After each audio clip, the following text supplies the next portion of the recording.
I decided to talk to you would be so I could find out more about myself, since I don't know the answers, and you are a person who is highly qualified to give me answers, possibly, of what's going on.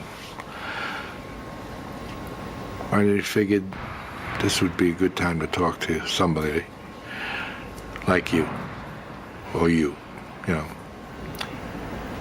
Well, why don't we turn the tables here and you interview me? I'll answer your questions. Interesting.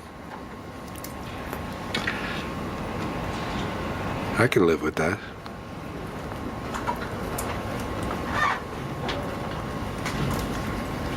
Just so happens I might have a question for you.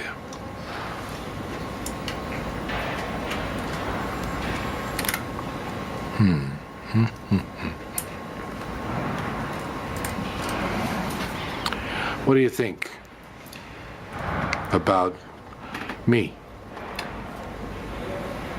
Anything good, bad, or indifferent? Yeah, some of each. The issues about your behavior, I think there are really a couple things to say. The things that I'm most sure of, based on the information you've told me, are that your principal problem has been a warp in your personality. And we classify personality according to different types. And there are two types of personality features that you have a great deal of. The first of them is called antisocial personality disorder. What it refers to behaviorally is someone who does not have a conscience, does not have remorse, does not feel a sense of guilt about most of the bad things they do, is impulsive and violent. The typical things we see before age 15 in people who earn that label are cruelty toward animals, cruelty toward people. And an awfully interesting part of that condition is that we've got a little bit of knowledge of what causes it and where it comes from. And that's where there's some good news and some bad news. The bad news is that part of where that comes from is hereditary.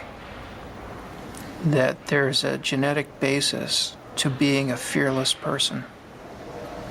And you've told me about how rarely you have any experience that even begins to resemble nervousness or fear.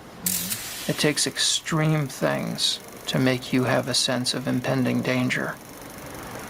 Normal people get fearful about a wide variety of things frequently and would be beside themselves with the kinds of experiences that you had on a weekly basis. You couldn't have done the things you did if you were capable of ordinary fear. But the fact that you're born with a genetic predisposition to fearlessness doesn't mean that it's inevitable for you to become a criminal. Because some people who have that genetic predisposition to fearlessness become pro-social risk takers. They do things like drive race cars, test fly planes, fighter pilots, bomb disposal technicians. Now, those are all jobs where it helps to have a lot of fearlessness.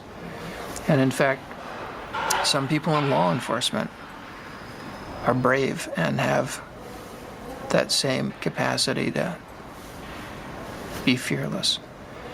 And the difference between the people who grow up to be risk-taking good guys with white hats and the people who grow up to be risk-taking bad guys with a long, long rap sheet and a lot of crimes has to do with how their parents raise them.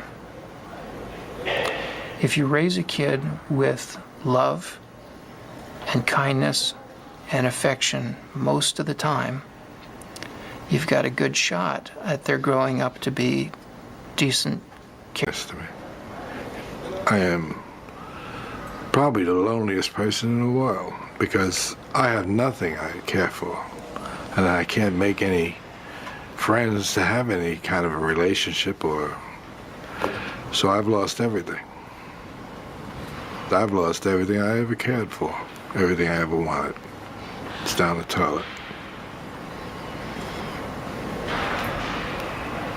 Since there is no love in my life, I must have something to replace it, so I replace it with hate. Constant hate. Constant reminder to hate. What's that do for you? Keeps my left foot going in front of my right foot. Keeps me moving. Without it, I would probably just plop down someplace and have no reason to continue. Is that all you've got left is hate? That's all I've got left. Everything that I ever cared for is gone.